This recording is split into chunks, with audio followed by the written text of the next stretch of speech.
At a time when global warming, air pollution, and carbon emissions are making worldwide news, it's important to take a closer look at turfgrass and the many benefits it offers. Just how important is turfgrass as it relates to our environment, human health, economics, and the communities in which we live?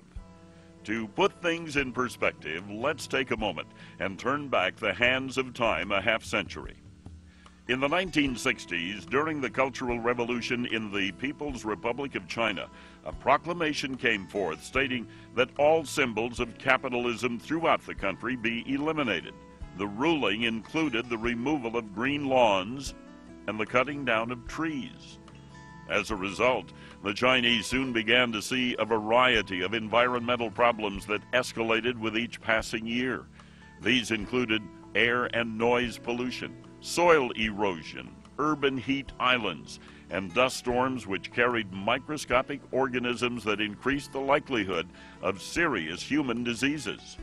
The managing editor of Live Science went so far as to say, dust is possibly China's biggest export to the United States. Today, more than 4 decades later, China continues a tremendous effort to repair the landscape and reverse the environmental consequences of its 1960s decision. In 2002, the China Daily newspaper reported that in an effort to undo the environmental damage of the past, China had embarked on a 10-year program at a cost of $2.4 billion to plant 170,000 square miles of trees and greenery. That's an area roughly the size of California. The truth is, most people take grass for granted, never thinking about all the benefits it provides. Over the next few minutes, we hope to correct many misconceptions regarding this precious resource that's right under our feet. Let's begin by looking at the environmental benefits of turfgrass. Dr. James Beard, Professor Emeritus of Texas A&M University, a leading authority of turfgrass, has stated many times that the environmental benefits of turfgrass are numerous, yet often overlooked by the media. Consider, for example, the ability of turfgrass to prevent soil erosion and its ability to reduce stormwater runoff. In fact, since they began monitoring 16 rain gardens at the University of Wisconsin's Turfgrass Research Facility in Madison, horticulture professor Dr. John Steyer reported that preliminary results indicate that while the roots of turfgrass aren't as deep as prairie plants and other native species, turfgrass has a higher plant density, which affects infiltration, decreases water runoff, and increases water percolation. In his report on the environmental benefits of turfgrass, Dr. Thomas L. Watchke of Penn State University commented that a thick, healthy turfgrass expansive lawn can help reduce runoff losses from the vegetative portion of a developed watershed to almost nothing. And what about groundwater recharge? Not only does increased water infiltration help protect surface water quality, it also helps recharge groundwater aquifers. The dense network of turfgrass roots help to trap nutrients and remove pollutants from water moving through the soil. This filtering effect through the turfgrass root zone improves water quality. Turfgrass also serves as a means for soil restoration through organic matter additions derived from the turnover of roots and other plant tissues. As for air pollution control, Dr. Watchke estimated that in the United States alone, turfgrass traps approximately 12 million tons of the dust and dirt that's released into the atmosphere every year.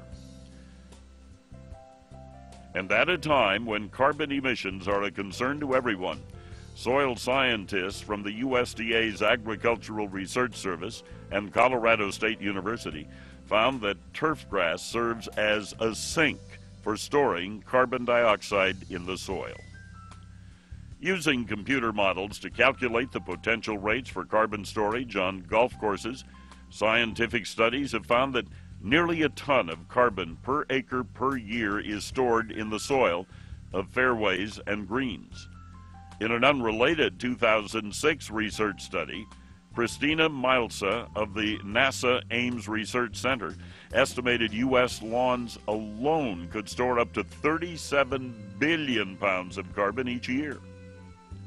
As for oxygen production, as little as 55 square feet of turf grass provides enough oxygen for one person for an entire day.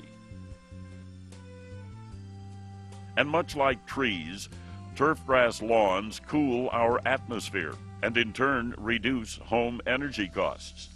It's estimated that the front lawn on a block of 8 average houses has the cooling effect of about 70 tons of air conditioning. One merely has to lie down or walk barefoot on a lawn to appreciate its cooling attributes. The cooling effect of turfgrass is best illustrated when you consider various scientific studies. In June of 2002, a synthetic surface heat study was conducted at Brigham Young University to compare surface temperatures of natural grass, synthetic turf, and other surfaces such as asphalt, concrete, and bare soil. Even the researchers were, as they put it, shocked by the results. The high surface temperature recorded on the day of the study showed natural turf grass at 88.5 degrees Fahrenheit, and the synthetic turf temperature at 156 degrees Fahrenheit, a difference of 67.5 degrees. The synthetic field scored higher than asphalt, concrete, and bare soil. Natural turf grass was the coolest. During the course of the study, the highest temperature recorded on synthetic turf was 200 degrees on a 98-degree day. Turfgrass not only cools, it also dissipates heat. Dr. Beard reports that urban areas tend to be 10 to 12 degrees warmer than adjacent rural areas.